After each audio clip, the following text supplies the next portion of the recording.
जय हिंद साथियों, स्वागत है आपका अपना चैनल आइडियल स्टूडेंट लाइफ में। साथियों, इस वीडियो में हम बात करेंगे बिहार में जो बिहार दरोगा के रिक्वायरमेंट के लिए जो नोटिस जारी हुआ है उसके बारे में हम बात करेंगे। साथियों, अगर अभी तक आपने इस चैनल को सब्सक्राइब नहीं किया है तो सबसे पहले आप इस चैनल को सब्सक्राइब करके बेल आइकन ऑन कर लेंगे, जिससे कि आने वाले हर एक नोटिफिकेशन की जानकारी आप तक पहुँच सके। तो साथियों, चलते हैं नोटिस की ओर। तो साथियों, नोटिस में देख सकते हैं बिहार पुलिस अवर सेवा आयोग के द्वारा एक नोटिस जारी जो हुआ है। बिहार सरकार गृह विभाग में पुलिस अवर निरीक्षक के रिक्त पदों पर प्रतियोगी परीक्षाओं के आधार पर सीधी नियुक्ति हेतु विज्ञापन। ऑनलाइन आवेदन पत्र प्राप्ति की अंतिम तिथि जो है 5/11/2023 दिया हुआ है। तो विज्ञापन संख्या यहाँ देख सकते हैं, दिया हुआ है 2/2023। आगे नोटिस में दिया है बिहार सरकार गृह विभाग में पुलिस अवर निरीक्षक पद पर अधिसूचित रिक्तियों की संख्या निम्न प्रकार है। इसमें देख सकते हैं कि पुलिस अवर निरीक्षक मतलब पुलिस सब इंस्पेक्टर का दिया हुआ है, लेवल 6 दिया हुआ है, जिसमें पोस्ट की अगर बात किया जाए तो 1275 पोस्ट है। आगे दिया हुआ है इन पद पर नियुक्ति हेतु प्रतियोगी परीक्षा आयोजित की जाएगी। इसके लिए विज्ञापन संख्या 2/2023 यहाँ जारी किया जा रहा है। ऑनलाइन आवेदन पत्र भरने की प्रक्रिया जो है दिनांक 5 अक्टूबर 2023 से प्रारंभ होगी। और आगे दिया हुआ है उक्त पदों पर चयन के लिए बिहार पुलिस अवर सेवा आयोग द्वारा अभ्यर्थियों से ऑनलाइन आवेदन प्राप्त किया जाएगा। एक अभ्यर्थी मात्र एक ही ऑनलाइन आवेदन भरा जा सकता है। पॉइंट नंबर 4 में आप देख सकते हैं, इसमें दिया है कि भारतीय नागरिक होना अनिवार्य है। पुरुष, महिला एवं थर्ड जेंडर आवेदन कर सकते हैं। अभ्यर्थियों के शैक्षणिक योग्यता की अगर बात किया जाए तो 1 अगस्त 2023 तक किसी भी मान्यता प्राप्त विश्वविद्यालय से स्नातक परीक्षा या राज्य सरकार द्वारा मान्यता प्राप्त उनके समक्ष परीक्षा उत्तीर्ण होना अनिवार्य है। अगर उम्र सीमा की अगर बात किया जाए तो इसमें उम्र सीमा की गणना जो है 1 अगस्त 2023 के आधार पर की जाएगी।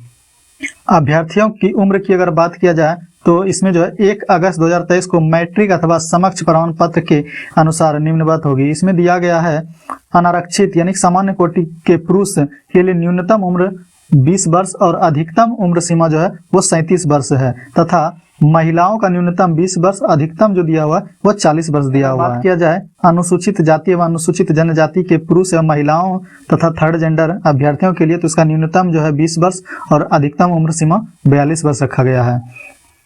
और अगला पॉइंट दिया हुआ है बिहार के वैसे सरकारी सेवकों को उच्चतर वेतनमान की सेवा सर्वांग में जाने के लिए प्रतियोगी परीक्षाओं में भाग लेने हेतु अधिकतम आयु सीमा 5 वर्ष की छूट दी जाएगी, जिनमें नियमित सेवा हमें न्यूनतम 3 वर्ष की अवधि पूरी ले ली हो। अगर कोई ऐसा कैंडिडेट है जो कि बिहार के कोई ऐसे बिहार सरकार के अगर आप कोई कर्मचारी हैं तो आपको न्यूनतम कम से कम 3 वर्ष की सेवा पूरी होनी चाहिए। और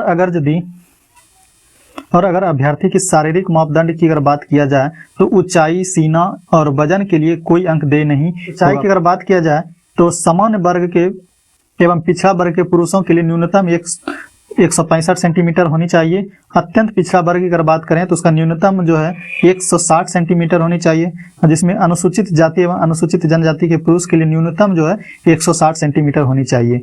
सभी वर्ग की महिलाओं की न्यूनतम ऊंचाई 155 सेंटीमीटर रखी गई है।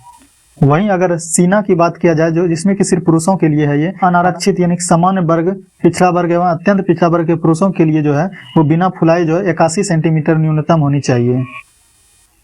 और उसमें सीना फुलाकर जो है न्यूनतम 86 सेंटीमीटर होनी चाहिए। कि फुलाने के बाद सीना में कम से कम 5 सेंटीमीटर का अंतर होना अनिवार्य है। और अगर वही बात किया जाए अनुसूचित जाति एवं अनुसूचित जनजाति के पुरुषों के लिए तो उसमें दिया है बिना फुलाए